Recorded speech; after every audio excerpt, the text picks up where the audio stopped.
Doctor Zubaida যেরকম আপনাদের সন্তান, এখন আমিও কিন্তু আপনাদের সন্তান। যে সকল প্রতিশ্রুতি দেশের মানুষের কাছে দিয়েছে, আল্লাহ যেন আমাদেরকে রহমত দেন, সেই কাজগুলো যাতে আমরা বাস্তবায়ন করতে পারি। আমরা চাই এই দেশে মানুষের ভাগ্যের পরিবর্তন হোক, কারণ আমরা দেখেছি গত 15-16 বছর কিভাবে স্বৈরাচারের সময় এই দেশের মানুষের বাক স্বাধীনতাকে হরণ করা হয়েছিল, মানুষের কথা বলার অধিকার কেড়ে নেওয়া হয়েছিল, কিভাবে বছরের পর বছর মানুষকে ভোটের অধিকার থেকে বঞ্চিত রাখা হয়েছিল।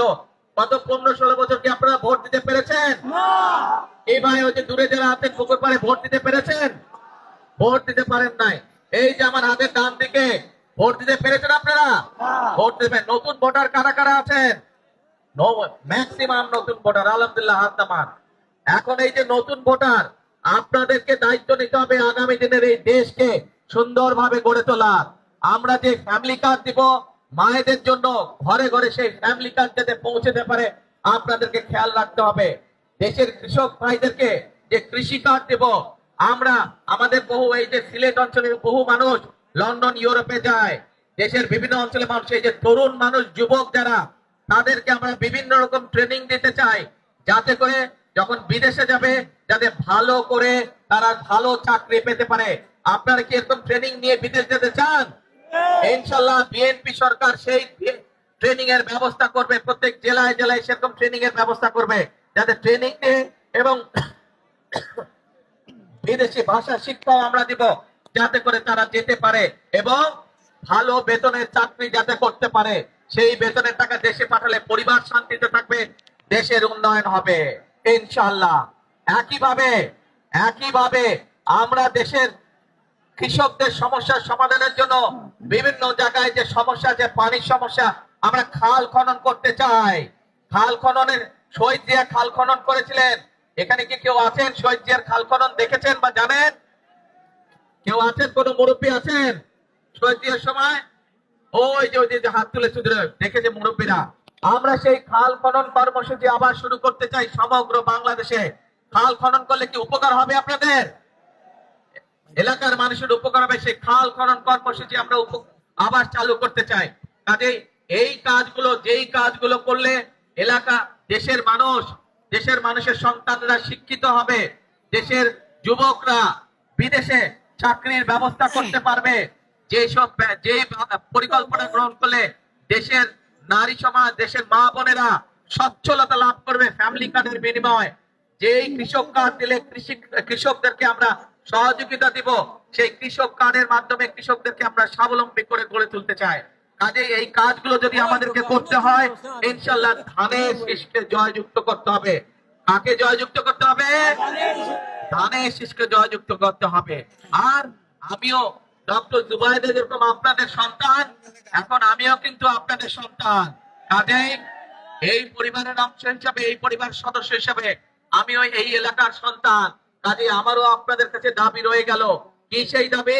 যে 12 তারিখে ইনশাআল্লাহ এই এলাকা থেকে ধানের শীষ জয়যুক্ত হবে আবারও। ইনশাআল্লাহ আবারও হবে। কে আপনাদের এলাকার সন্তান হিসেবে? দাঁড়াও, স্লোগান পার্টি বন্ধ করো। এই স্লোগান পার্টি একটু চুপ থাকো ভাই, স্লোগান পার্টি একটু চুপ থাকো। প্রিয় এলাকাবাসী, মুরব্বীবর্গ, আপনাদের কাছ থেকে কি তাহলে আমি জবান নিয়ে গেলাম যে ইনশাআল্লাহ আপনারা জয়যুক্ত করবেন ধানের শীষকে? ইনশাআল্লাহ। বিসমিল্লাহির রহমানির রহিম। আসসালামু আলাইকুম ওয়া রাহমাতুল্লাহি ওয়া বারাকাতুহু। আজকে আমি দুইটি বিষয়ে কথা বলবো। একটা হচ্ছে বাংলাদেশ জাতীয়তাবাদী দল বিএনপি সহ জামাত ইসলাম, এনসিপি, এলডিপি, আদার্স আরও যে সকল রাজনৈতিক দল আছে, সমস্ত দলের কাছে একটি প্রশ্ন। আরেকটি প্রশ্ন হচ্ছে বর্তমান অন্তর্বর্তীকালীন সরকার ডক্টর মোহাম্মদ ইউনূস, আপনাদের কাছে আমার দুইটি প্রশ্ন। বাংলাদেশের সেনাবাহিনীর কাছে প্রশ্ন, বাংলাদেশের আইন শৃঙ্খলা বাহিনীর কাছে প্রশ্ন, বাংলাদেশে যারা জনগণের ট্যাক্সের পয়সায় সরকারি চাকরি করেন, আমলা, পুলিশ থেকে শুরু করে সকলের কাছে আমার একটি প্রশ্ন।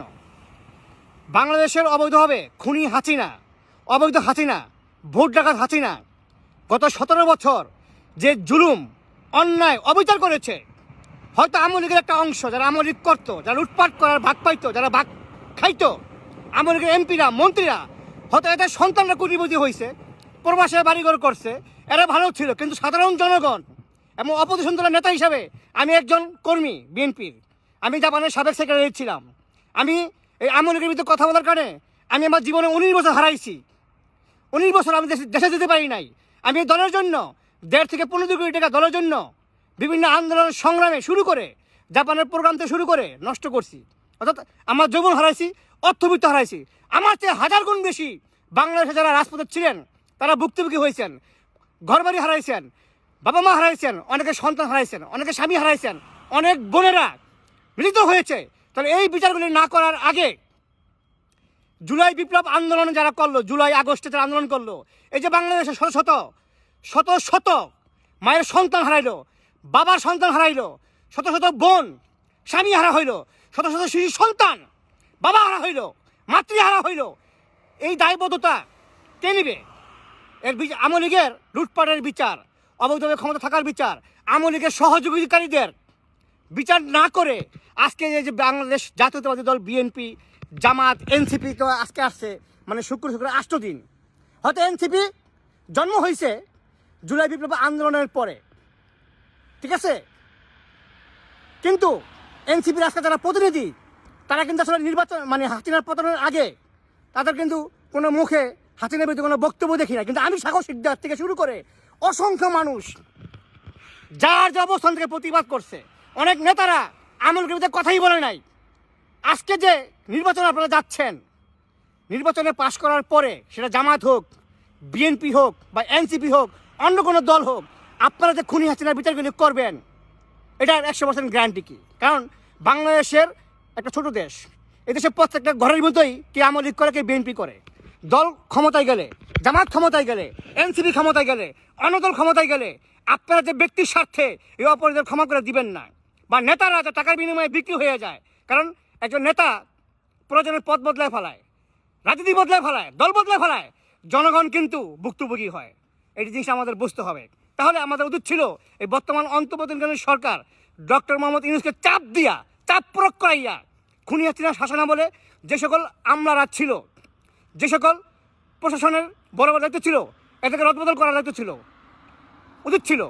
এবং এর মাধ্যমে ডক্টর মোহাম্মদ ইউনূস যেহেতু কোনো নির্বাচিত সরকার না, অর্থাৎ কোনো দলের সরকার না, উনি জুলাই বিপ্লবের মাধ্যমে জনগণের গণ উদ্বোধনের মাধ্যমে সরকার হয়েছেন। তাহলে উনি যদি হাসিনার বিচারগুলি করে দিতে পারতেন, উনি যদি হাসিনার শাসন আমলের আমলা মন্ত্রীদের চেঞ্জ করতেন, ঠিক আছে, তাহলে বাংলাদেশে একটি নিরপেক্ষ নির্বাচন হওয়ার সম্ভাবনা ছিল। আমি